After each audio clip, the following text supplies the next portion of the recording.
Eu sou Bruna de Oliveira, sou nutricionista, vlogger e eu tomei a pílula azul.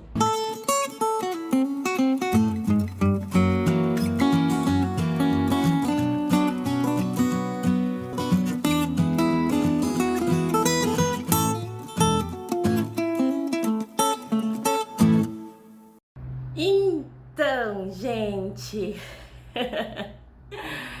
eu sabia que esse dia chegaria, então eu tô aqui não só depois de muito tempo sem gravar, mas também para falar da minha pílula azul. Quando eu falo que eu tomei a pílula azul, eu tô fazendo referência ao filme Matrix, onde o personagem principal é convidado a escolher quais das pílulas ele tomaria, a vermelha ou a azul. Na vermelha, ele voltaria para o mundo dele, para aquele padrão de consciência onde os problemas estruturais da Matrix não são evidentes. Ou ele poderia tomar a pílula azul. É uma pílula de lucidez, é uma pílula onde ele vai entrar de frente com os erros da Matrix, com os enganos da Matrix, com os perigos, com uma realidade marginalizada de um povo que tá querendo se libertar dessa estrutura e que vive à margem dessa realidade. É sufocante, né? Depois que você toma pílula azul, é difícil seguir o fluxo da Matrix. A minha pílula azul foi em relação à forma como eu percebo o conceito das plantas alimentícias não convencionais. E a Matrix é esse sistema agroalimentar que vivemos,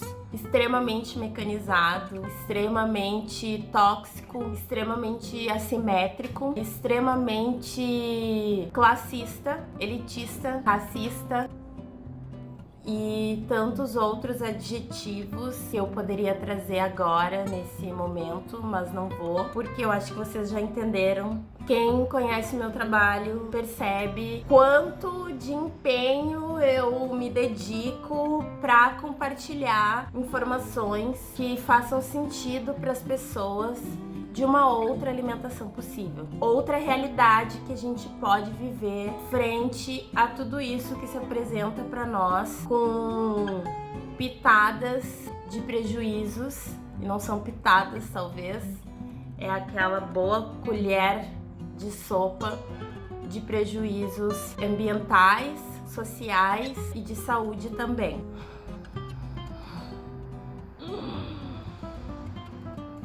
Então, vamos lá. Ontem foi publicada uma matéria numa mídia que eu respeito muito, que é o Joio e o Trigo, um canal de jornalistas investigadores extremamente competentes e empenhados em desvendar os mistérios e os silêncios propositais da indústria de alimentos.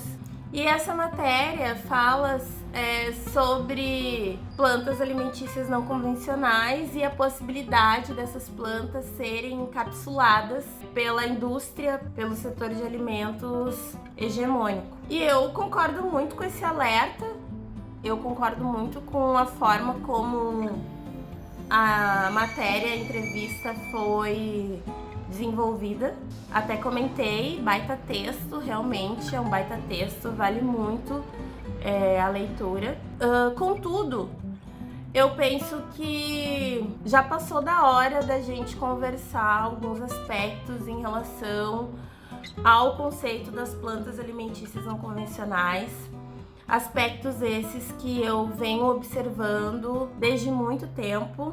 Bem, eu trabalho com punk, com esse conceito desde 2011. No segundo semestre de 2010, eu tive uma disciplina onde uma professora falou sobre esse tema e também organizou uma saída de campo com a gente na região rural de Porto Alegre. E desde então, esse ideal ou esse conjunto de teorias e conceitos e enfim, faz parte do meu trabalho, faz parte do meu ativismo, da minha militância, são ferramentas que eu acredito muito para a transformação da nossa alimentação e assim dos sistemas agroalimentares. Para quem não sabe, PANC é um acrônimo de um conceito que se chama plantas alimentícias não convencionais. A definição desse conceito está registrada na introdução do livro, esse livro, Plantas Alimentícias Não Convencionais, Guia de Identificação, Aspectos Nutricionais e Receitas. Foi um conceito desenvolvido por um pesquisador que se chama Valdeli Knupp, na sua tese de doutorado, que foi publicada em 2007. Depois disso, com a ajuda de uma nutricionista que se chama Irani Arteche, esse conceito ganhou um acrônimo. E esse acrônimo é o que a gente conhece hoje como PANC ou PANCs. Por que eu tô falando isso? Parece que é um detalhe inexpressivo, mas não é, porque se a gente entende que a alimentação extrapola a dimensão biológica de comer para nutrir, comer para saciar uma demanda energética, comer para manutenção biológica de um ser. Se a gente entender que a alimentação é um caleidoscópio,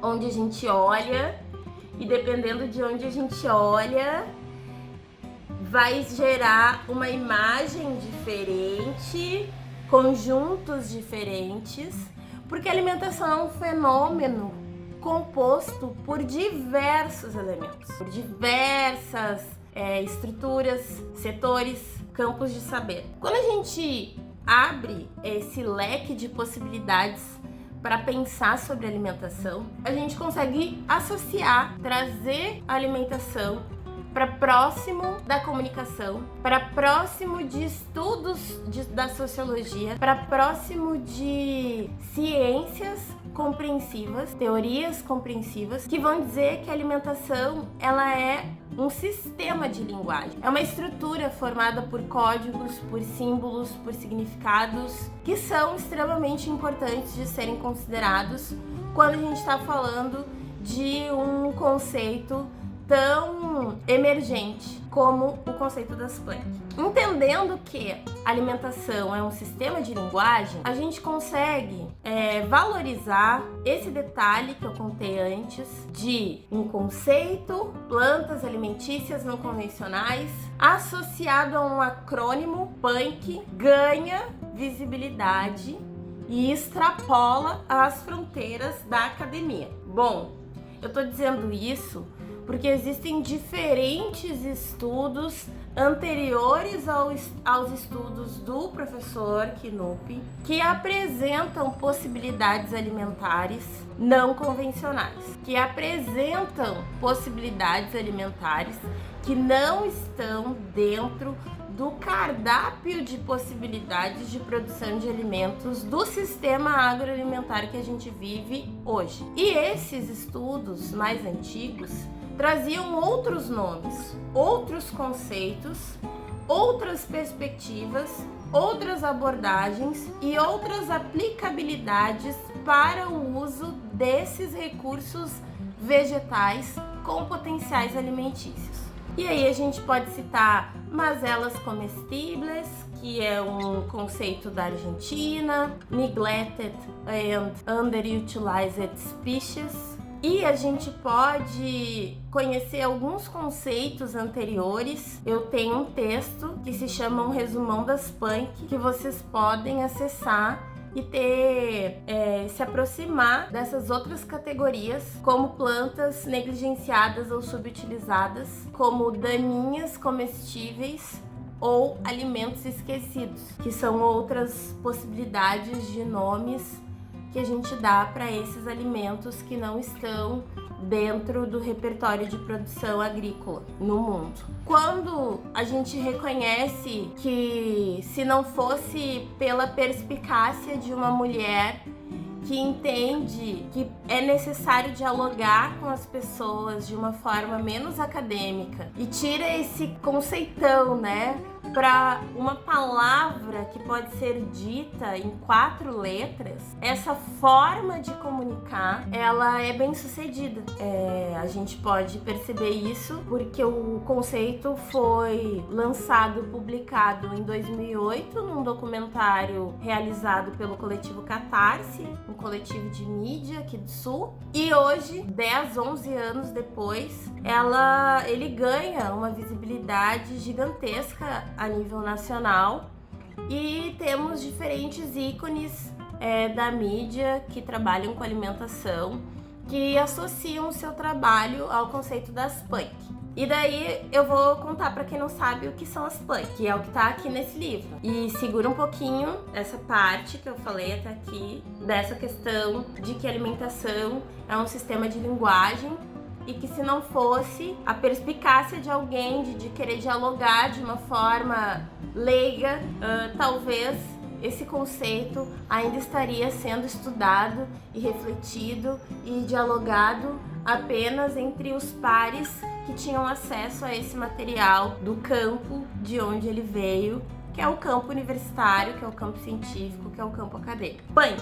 Tem um vídeo que eu falo sobre isso, um vídeo que eu fiz em colaboração com Por Que Não. Também vocês podem acessar, eu vou colocar todos esses links aqui. Punk é toda planta ou parte de planta que a gente pode consumir, que tem uma funcionalidade alimentícia e que essa funcionalidade ela não faz parte da alimentação corriqueira. O Knub vai trazer uma explicação da FAO, que é o braço das Nações Unidas que trabalha com alimentação, e vai dizer que ele considera, dentro desse conceito, folhas, caules, raízes, rizomas, farinhas, pigmentos, possibilidades para infusão, tudo que é comida e bebida, tudo que é alimentício, tudo que pode compor a alimentação de uma pessoa, independente do seu formato, independente se é uma parte da planta ou a planta inteira, ele coloca dentro desse conceito de plantas alimentícias não convencionais. Indiferente da planta, se ela não está dentro do sistema agroalimentar vigente, se a gente precisa explicar para uma pessoa que planta é essa, o formato dessa planta, se ao falar o nome caruru não te vem a planta na cabeça, na memória, então, para você, essa planta é uma planta não convencional, que pode ser alimentícia. E é aí o início da treta. A gente pode pensar nos estudos antropológicos sobre alimentação que falam sobre o fenômeno da globalização. E esses estudos, eles vão apresentar os perigos ou vão nos alertar sobre por que é importante que a gente reconheça o território dos alimentos, a origem dos alimentos, de onde eles vêm, qual é o bioma, qual é o clima, quais são as características importantes para a existência dessas plantas. O fenômeno da globalização, da industrialização dentro do setor de alimentos faz com que nós tenhamos as mesmas possibilidades alimentares em diferentes partes do mundo.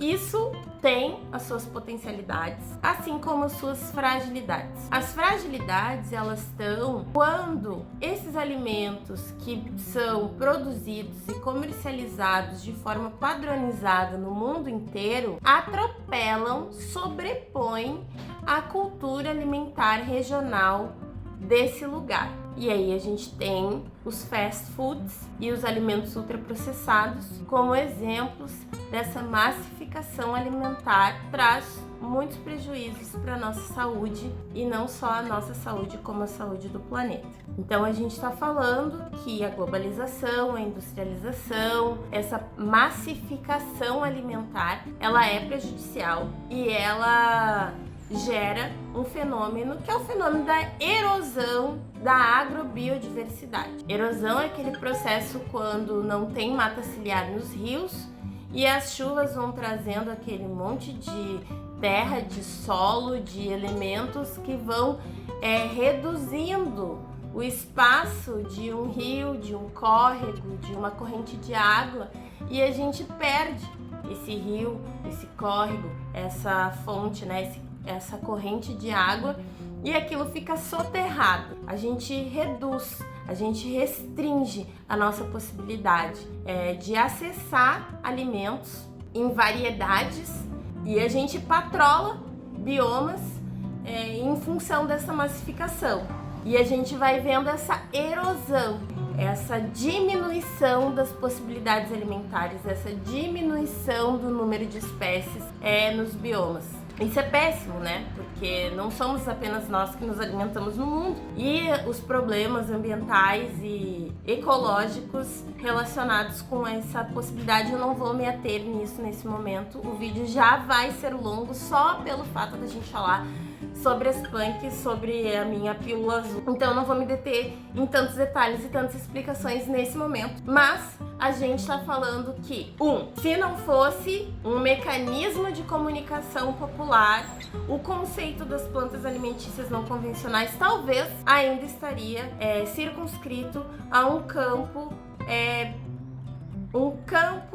de saber, um campo simbólico, acadêmico, universitário. 2. Não só o estudo das PAN, mas o estudo da agrobiodiversidade, das possibilidades alimentares que a gente tem. Todos esses estudos são estudos que contribuem para que a gente reflita sobre a padronização alimentar que existe nos países a nível global. Ok. Mais uma coisa importante que linka tudo isso são os diferentes filtros e os diferentes símbolos e significados que nós damos para os alimentos. Por quê? E não só para os alimentos, para a comida. E aí entra uma dimensão importante. A gente pensar em comida, na categoria social de comida. Essa categoria diz respeito a uma transformação do que o homem faz com recursos alimentares, né, com as plantas, com recursos vegetais, com a fitomassa vegetal que existe no mundo, para transformar em algo palatável, para transformar em algo comível, bebível, seja lá o que for, do ato de comer e nutrir. É muito importante a gente não se afastar da dimensão simbólica, da dimensão cultural, desses outros significados que o comer e o nutrir carregam, porque a gente incorre em alguns erros que eu percebo que o conceito das punk carrega. Daí eu vou ler algumas partezinhas da introdução que eu acho que são importantes para a gente refletir a aplicabilidade do conceito das punk na nossa vida. Como a gente pode contribuir nas nossas práticas para que essas plantas não sejam alvo de encapsulação. Vamos lá. Ele faz uma explicação, né, em relação às punk, e ele traz uma explicação de por que não usar o S, por que não falar punks, que eu não vou ler aqui. Isso é uma coisa que, bom, tem gente que acha importante, tem gente que acha que é irrelevante, fala punks, eu falo punk.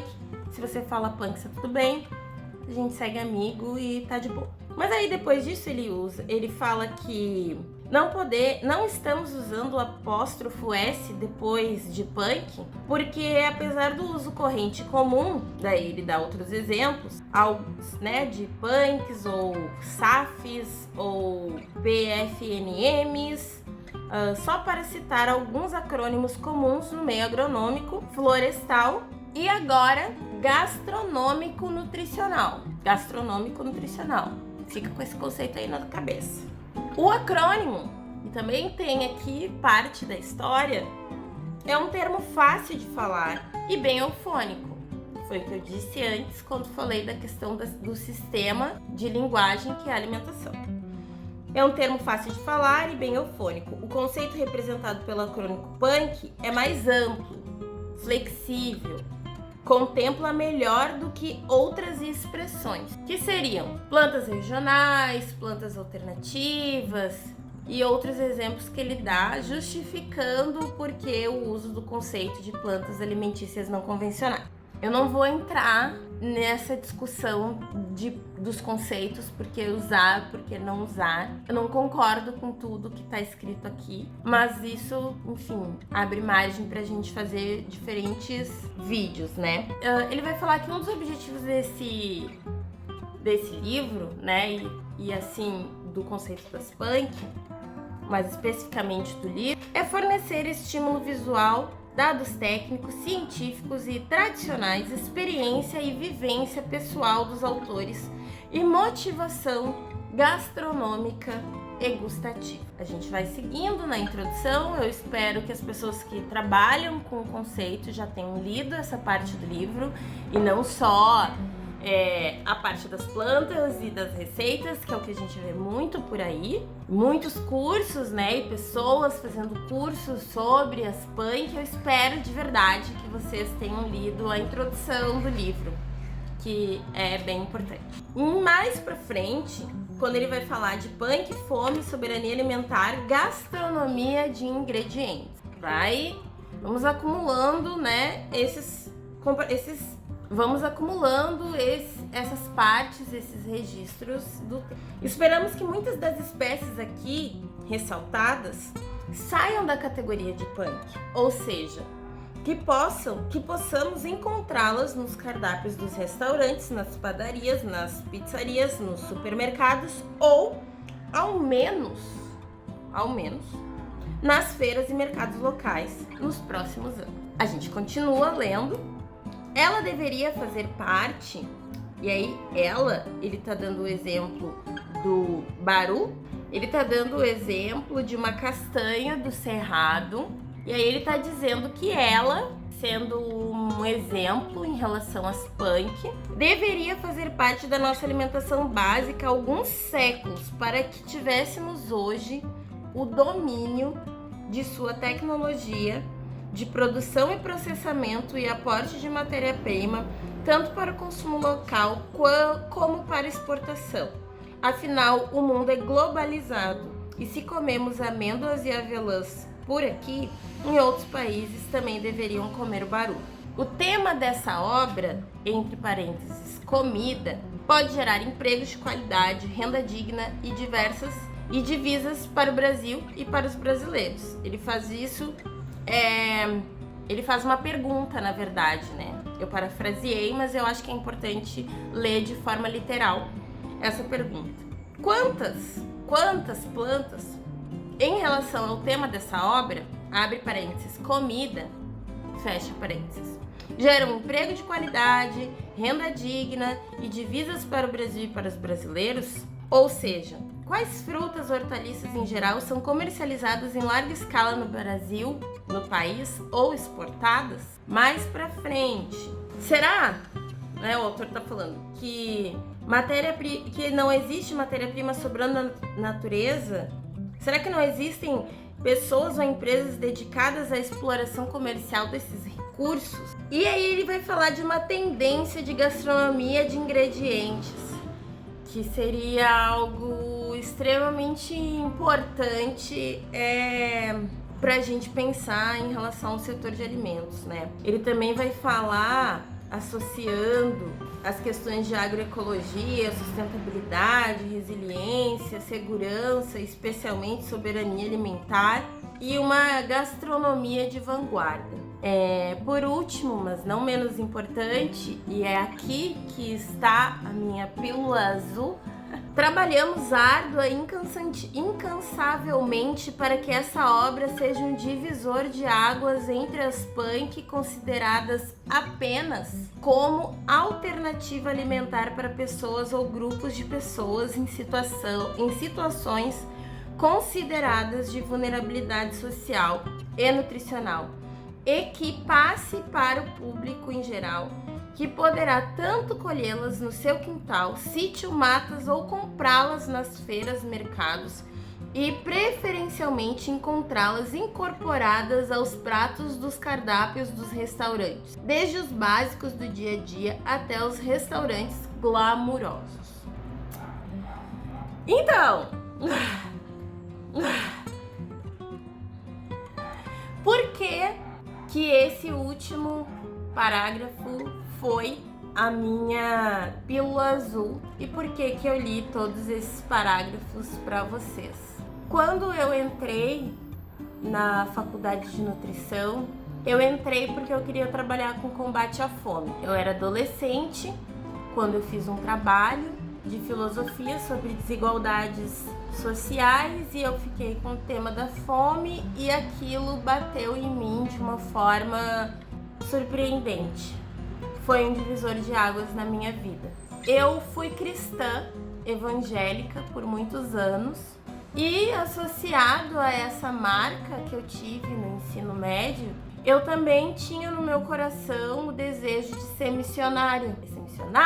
Queria ir para a África, daí eu queria fazer missão humanitária e eu queria trabalhar com combate à fome.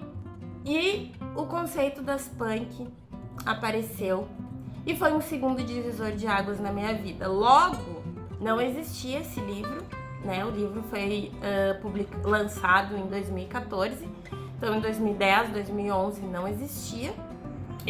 Existia já algumas publicações, tanto da FAO quanto de uma instituição de pesquisa que se chama Biodiversity, que apresenta outro conceito, que são das plantas negligenciadas ou subutilizadas. Esse conceito é um conceito que se relaciona com estratégias de combate à fome e mitigação da pobreza. Eu associei o conceito das punk com o conceito de alimentos negligenciados ou subutilizados. Coloquei isso debaixo do braço, coloquei isso dentro do coração, me nutri de muita inspiração e por os anos seguintes fui trabalhando nessa temática, usando as punk como um conceito dentro do Brasil que pudesse ser trabalhado como uma estratégia de combate à fome e mitigação da pobreza. Aí eu criei, junto com outros amigos e amigas, projetos, iniciativas, fiz oficinas, trabalhei com várias pessoas, em várias comunidades, escolas, falando sobre isso. Me formei em nutrição, fui morar em Brasília, passei no mestrado de meio ambiente e desenvolvimento rural e quis trabalhar com o conceito das punk na minha dissertação. Bom, para isso eu precisava me despir do meu ser militante em alguns aspectos, me despir de uma visão romântica e idealista que eu carregava para me colocar num papel de pesquisadora. Porque a pós-graduação é esse caminho das pessoas que querem ser pesquisadores e pesquisadoras, que querem construir conhecimento dentro da matriz da ciência, de uma ciência ocidental, de uma ciência europeia, de uma ciência colonizadora, né?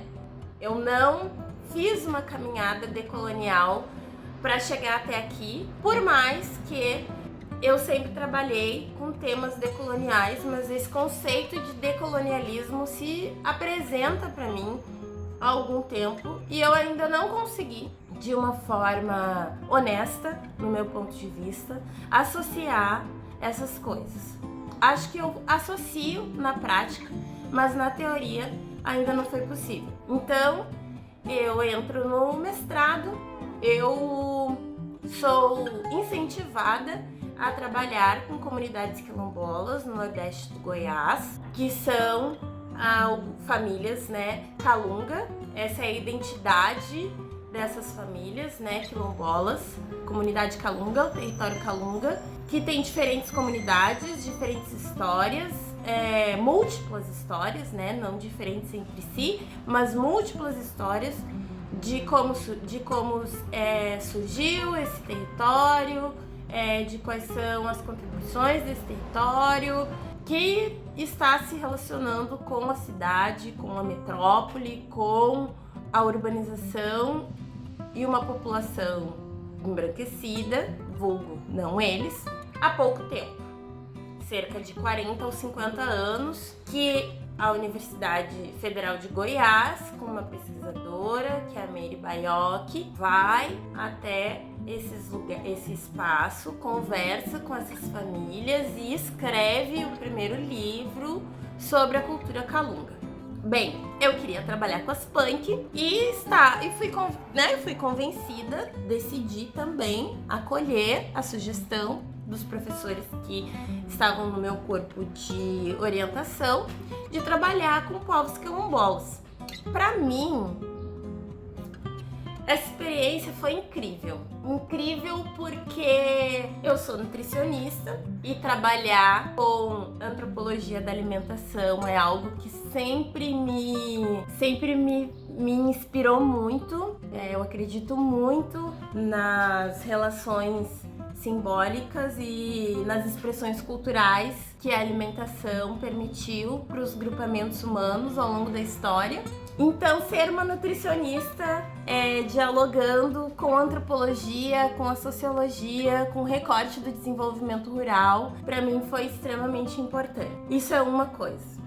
A segunda coisa, porque foi muito legal, é porque, como vocês podem ver, eu sou uma jovem mulher negra e nasci em Porto Alegre, capital do Rio Grande do Sul.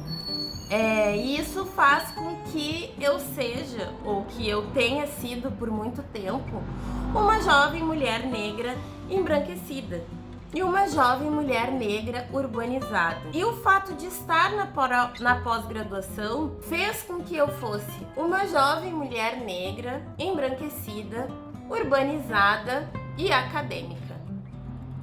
São muitos filtros, são muitos elementos de construção que não podem ser deixados de lado quando a gente pensa que eu fui até o território quilombola conhecer as práticas alimentares desse povo com a melhor das intenções, mas de maneira bastante equivocada. Identificar, fazer um inventário, essa era a primeira fase do meu projeto, fazer um inventário das plantas alimentícias não convencionais naquele território com aquelas famílias. Quando eu fiz as minhas primeiras incursões de campo, eu dei com os burros d'água, porque muitas dessas plantas estavam lá compondo a fitofisionomia daquela paisagem, mas elas não tinham uma relação direta com a alimentação das famílias que eu conheci.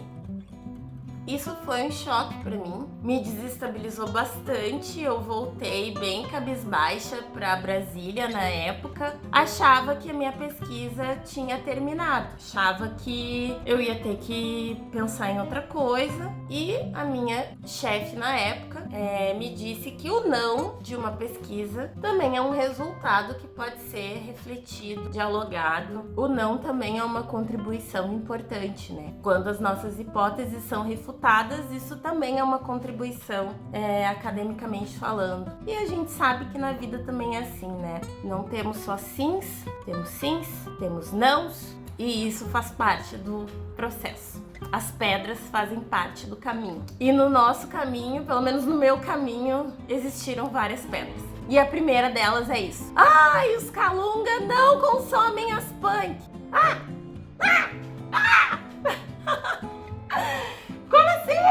Como assim? Se eu escuto em tantos lugares que as punk fazem parte do repertório tradicional de povos e comunidades tradicionais. Como assim? Eles não usam? Como assim? Isso não tá na salvaguarda dos patrimônios alimentares desses povos? Como assim? Como assim?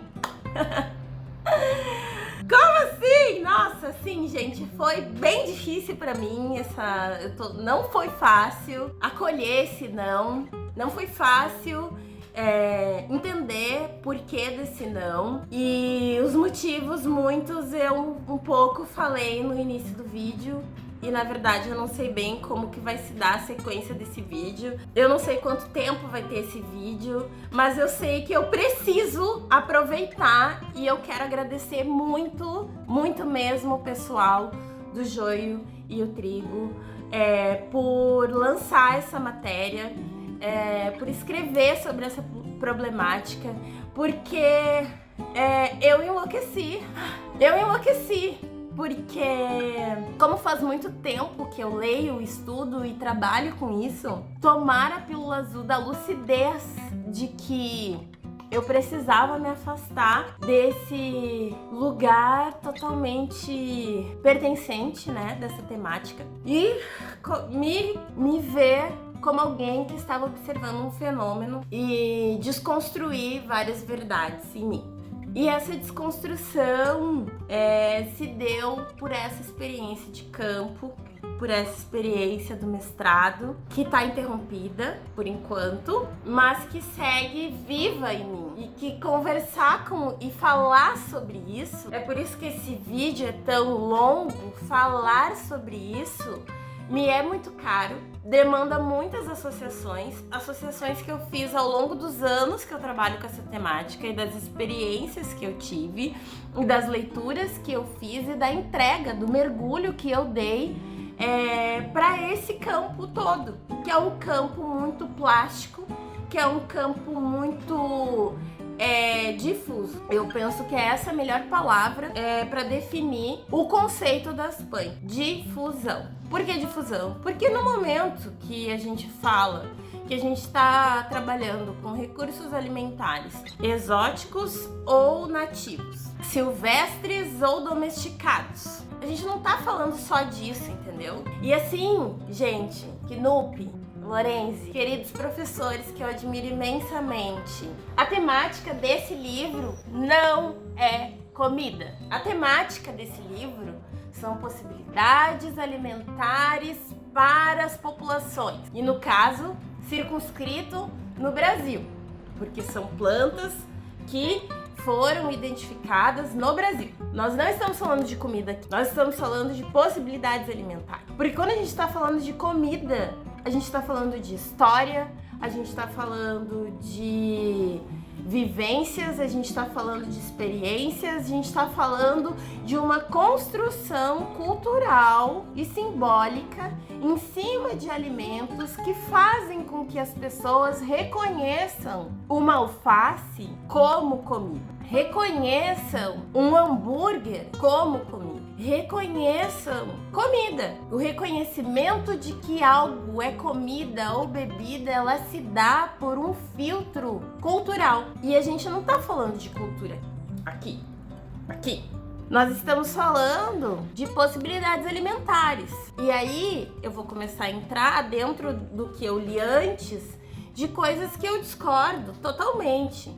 E assim, eu discordo não só pelo que está escrito, porque o que está escrito tem 10 anos, 11 anos. Eu discordo de como a aplicabilidade dessas possibilidades alimentares está sendo desenvolvida hoje no Brasil. E sim, eu vou dizer que o Knupp foi muito bem sucedido no objetivo dele. Porque o objetivo dele, a partir das vivências pessoais, gastronômicas e gustativas que ele teve, a partir das vivências históricas que ele teve, que fez com que ele quisesse estudar isso, faz com que ele levante possibilidades alimentares que, para ele, a gastronomia é a ferramenta para fazer girar. A gastronomia é o caminho pelo qual o Knupp e o Lorenzi, que são os autores desse livro, escolheram para popularizar esse conceito, para tirar esse conceito da academia. O lançamento do livro em 2014 aconteceu no Jardim Botânico de Nova Odessa, que é do Instituto Plantarum,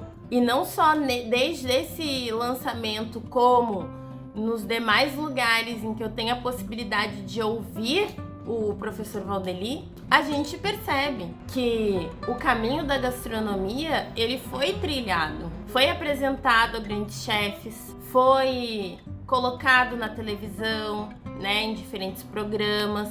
O discurso que se dá essas possibilidades alimentares não devem ser apenas alternativas alimentares para pessoas ou populações em situações de vulnerabilidade.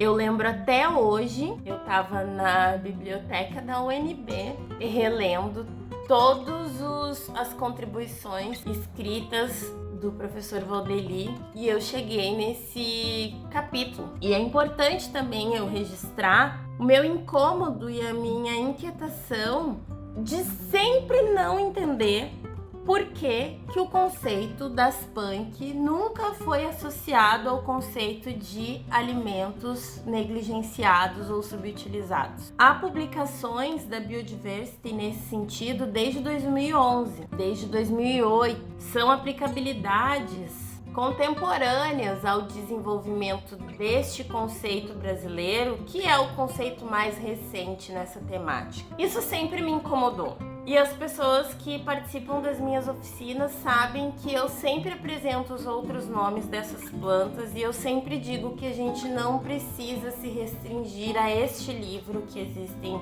muitos materiais que apresentam possibilidades alimentares na nossa vida. Eu não entendia por quê. Eu não entendia porque não tinha essa associação. Afinal de contas, eu sempre quis trabalhar com combate à fome e não era algo explícito. Como eu ia fazer essa ponte? E eu já li a introdução do livro várias vezes, mas eu nunca tinha me dado conta desse parágrafo, que pra mim, meu mundo caiu. Meu mundo caiu. Eu fiquei muito chocada, eu fiquei muito triste. Eu lembro que eu só consegui pegar meu celular e deixei tudo do jeito que tava lá na biblioteca e saí da biblioteca muito em choque, já chorando. E eu liguei para uma colega do mestrado, Ana Aline, obrigada por me acolher naquele momento tão desesperador. E eu falei, é uma farsa, é tudo uma farsa, é tudo uma farsa. Acabou minha pesquisa, é tudo uma farsa. Meu Deus, como assim? E essa relação de amor e ódio, ela persiste. E eu tentei escrever isso no meu projeto, eu qualifiquei com muitas dúvidas, eu fui bastante criticada na minha qualificação. E ainda recebi uma fala de que eu me esforcei para fazer uma crítica contundente, uma crítica que não fosse vazia, uma crítica que não fosse a crítica pela crítica, porque para mim isso seria uma expressão de recalque, de inveja, de demagogia. E eu não sou essa pessoa, eu não nutro esse tipo de sentimento por pessoas que eu admiro, por temáticas que fazem sentido na minha vida. Então eu tive esse exercício de ler e de escrever algo que na qualificação seguiu sendo avaliado como uma visão romantizada e idealista do conceito e da sua aplicabilidade hoje no país. A gastronomia, ela, na sua gênese, não é um ofício, um trabalho, é um estudo popular, ancestral, tradicional. Pode ser tradicional. O ato de cozinhar dentro da perspectiva gastronômica, ela é tradicional nos países em que ela foi desenvolvida. E ela foi desenvolvida em países europeus. O que outros grupamentos e o que nós fazemos desde sempre é cozinhar. São práticas culinárias que têm a ver com utensílios, artefatos, com experiências, com saberes. Isso é uma ação individual ou coletiva, social, popular, práticas culinárias.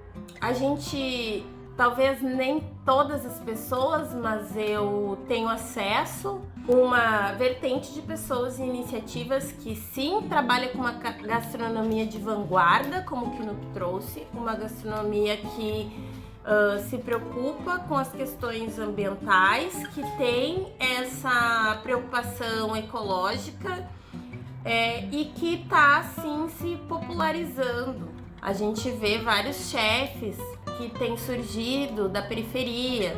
A gente tem organizações que trabalham com ecogastronomia e movimentos que sim querem ressignificar e disputar esse conceito de gastronomia. Mas ela diz respeito a um campo social. E as pessoas que circulam nesse campo social, elas não são as pessoas que trabalham 44 ou mais horas semanalmente que recebem um salário mínimo, que levam 2 horas para chegar no seu trabalho, que comem marmita ou pastel frito. A gastronomia ainda não tá nesse lugar. Na verdade, ela tá no Morro da Babilônia, lá na favela orgânica. Tem uma chefe incrível, Regina, querida, você é um exemplo para mim de que práticas culinárias podem ser refinadas, sofisticadas, com o uso integral de alimentos. Assistam a entrevista que a gente fez com a Regina no canal do Porquê Não, vale bastante a pena.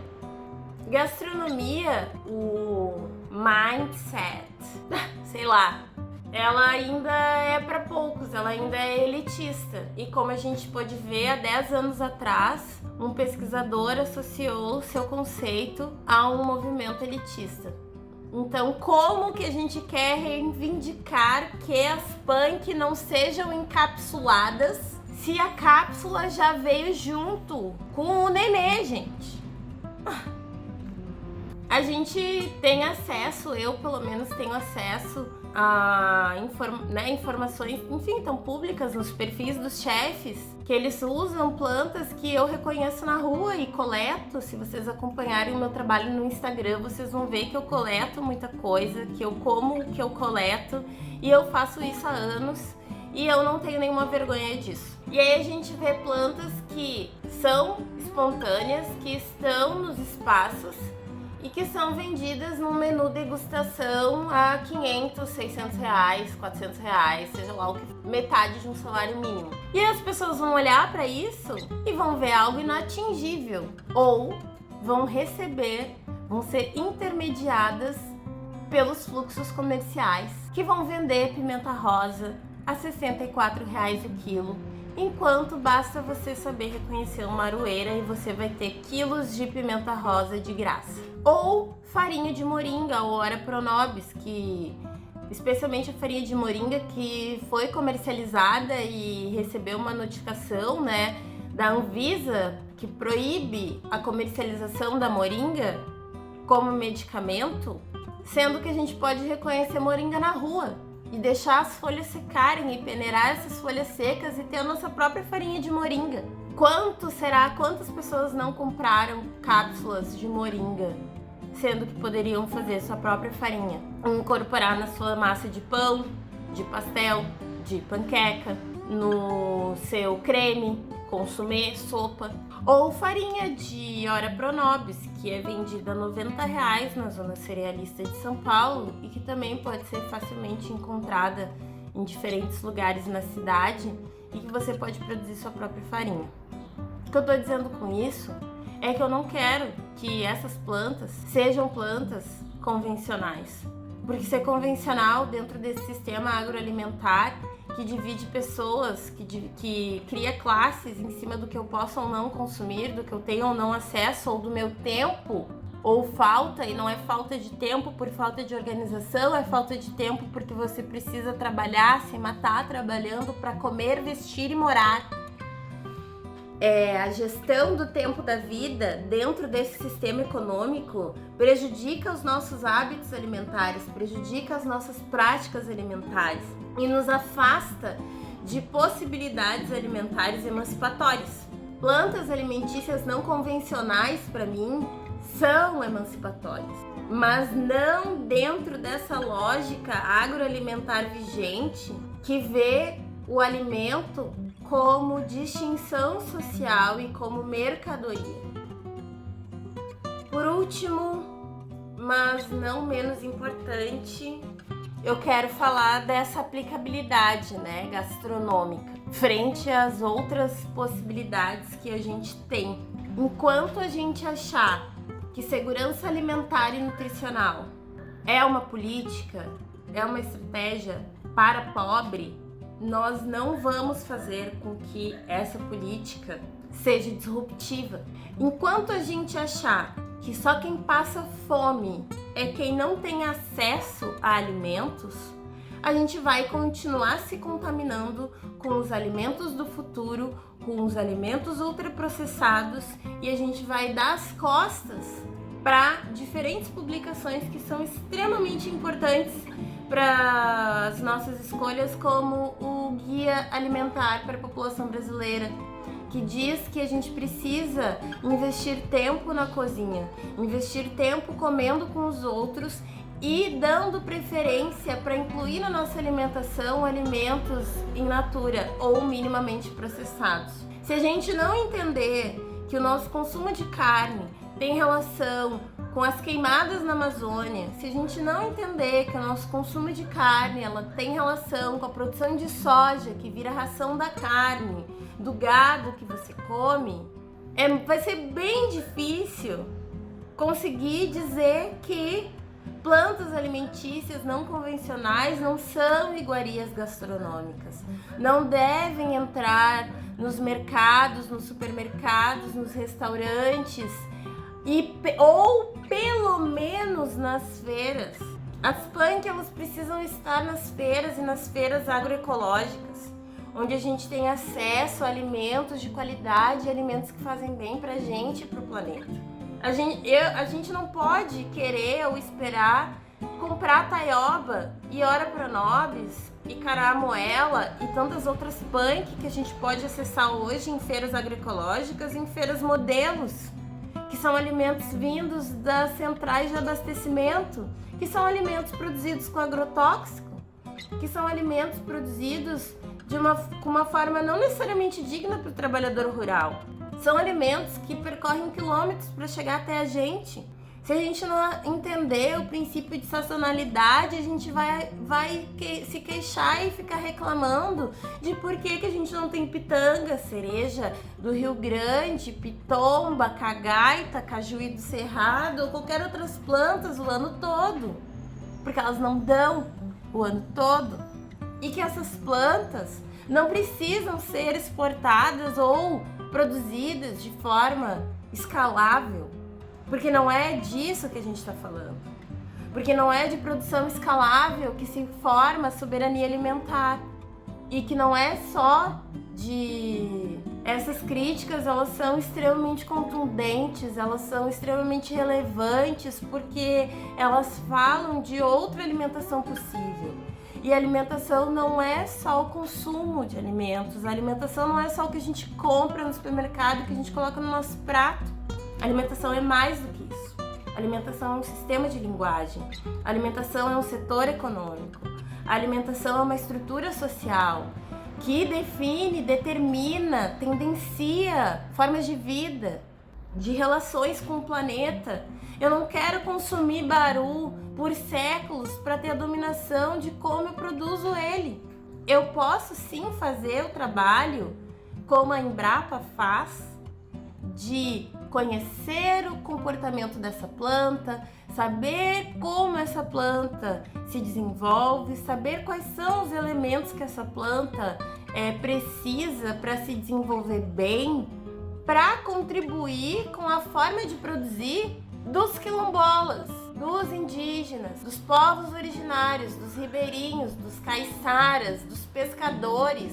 Gente, tá na hora de ter uma visão sistêmica sobre a nossa alimentação e sobre o que a alimentação deriva nas outras dimensões da nossa vida. Faz 10 anos que esse conceito existe, 11 anos. Eu acompanho há cerca de 8 anos. E o que eu peço para vocês é: tomem a pílula azul, leiam a introdução do livro, conheçam outros autores, qualifiquem o conhecimento de vocês, para que vocês não caiam no engodo de seguir as regras do mercado em nome de uma falsa politização e de uma falsa conscientização de que comer é um ato político e de que eu decido o que eu coloco no meu prato e de que eu valorizo os trabalhadores rurais. Eu não tenho uma forma legal de terminar esse vídeo. Eu só posso dizer que eu vou continuar falando sobre esse tema e que tem muita água para rolar ainda, que outra alimentação é possível, de que tem comida em todo lugar e de que o meu corpo não é mercadoria e a alimentação, para mim, ela é um padrão ecológico e universal. Eu não como só por mim, eu não como só pra mim, e eu também sou alimento desse mundo. Que sejamos alimentos saudáveis e não do futuro. Um abraço!